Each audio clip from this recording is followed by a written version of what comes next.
Bonjour à tous et bienvenue sur boursicoté.com pour cette nouvelle analyse technique Forex, matières premières et crypto-monnaie avec une paire de devises euro-dollar qui continue sur sa phase de consolidation. Hier, on observait ici la cassure donc plus pérenne de la moyenne mobile 20 exponentielle.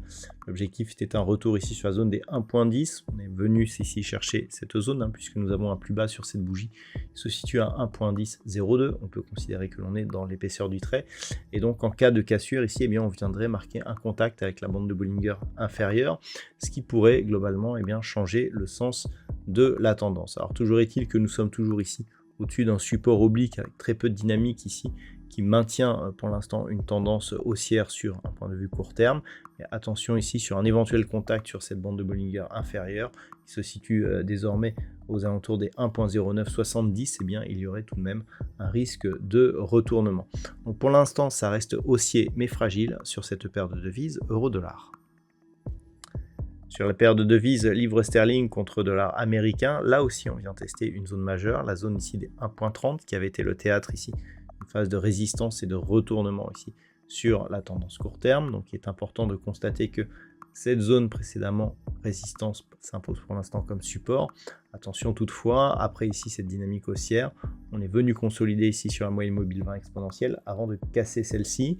Il pourrait donc bien s'agir ici d'un mouvement d'affaiblissement ici de cette dynamique haussière qui serait confirmé en cas de cassure ici de la zone des 1.30, ce qui nous donnerait certainement un objectif de retour ici sur la bande de Bollinger inférieure. Là, effectivement, on parlerait d'un éventuel retournement de tendance ou tout du moins d'une petite phase de consolidation en cas de rupture ici des 1.30. La prochaine zone de résistance se situe à 1.2870. Tant que l'on reste au-dessus de cette zone des 1.30, le biais reste haussier sur cette paire de devises. Et toujours pas de changement sur l'évolution du métal jaune qui vient chercher ici comme zone de support l'ancienne zone de résistance ici à 2478 $ l'once. On est toujours ici au-dessus de la moyenne mobile 20 exponentielle sur des niveaux très proches des niveaux records qui ont été inscrits ici le 20 août. On est quasiment venu tester ici cette zone qui est devenue résistance. Cette résistance, elle se situe approximativement à 2530 $ l'once. On est venu marquer aujourd'hui au plus haut 2529,07.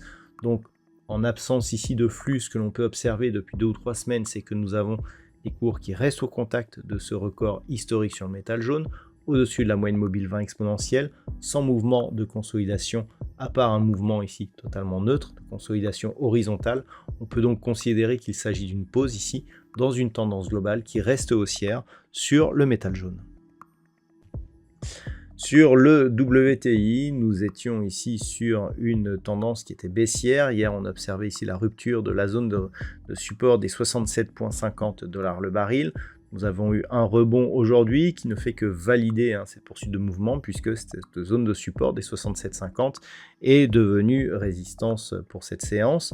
Donc globalement, on reste ici dans une tendance qui est baissière. Il faudrait au minimum casser ici une zone intermédiaire proche des 69 $ le baril pour commencer à avoir un mouvement de consolidation qui nous rapprocherait potentiellement de cette zone ici des 71,20. Donc globalement, ça reste baissier actuellement. Tant que l'on est sous 67,50, eh bien le prochain objectif se trouve sur un niveau ici que l'on pourrait atteindre sur une poursuite du mouvement baissier à 62 $ le baril sur le WTI. Et enfin, au niveau du Bitcoin, eh bien nous sommes toujours ici dans une dynamique qui reste baissière, avec ici des cours qui viennent tangenter ici sous la moyenne mobile 20 exponentielle. On est venu tester ici la zone des 52 500. On voit ici que depuis que l'on a cassé cette moyenne mobile, eh bien celle-ci agit bien comme niveau de résistance. On ne parvient pas ici à reprendre un biais haussier pérenne. Donc globalement, ça reste baissier, même si la dynamique n'est pas très forte. On peut considérer ici que la tendance est sur un biais très légèrement baissier. On a eu ici cette phase de neutralisation. Ensuite, on est venu marquer ici des points bas. Les points hauts ont du mal à revenir ici sur cette zone des 72 000 $ pour un Bitcoin. C'est la zone ici des 52 500 qui fait office, je dirais, de déclencheur, puisque c'est sur une rupture éventuelle de cette zone qui a déjà été fragilisée ici lors de la séance du 5 août, qui donnerait un signal d'accélération potentielle de ce mouvement baissier. Ce qui veut dire que ça reste baissier avec un momentum très faible, donc en absence de rupture de cette zone, mais par une tendance ici court terme qui est un petit peu larvée.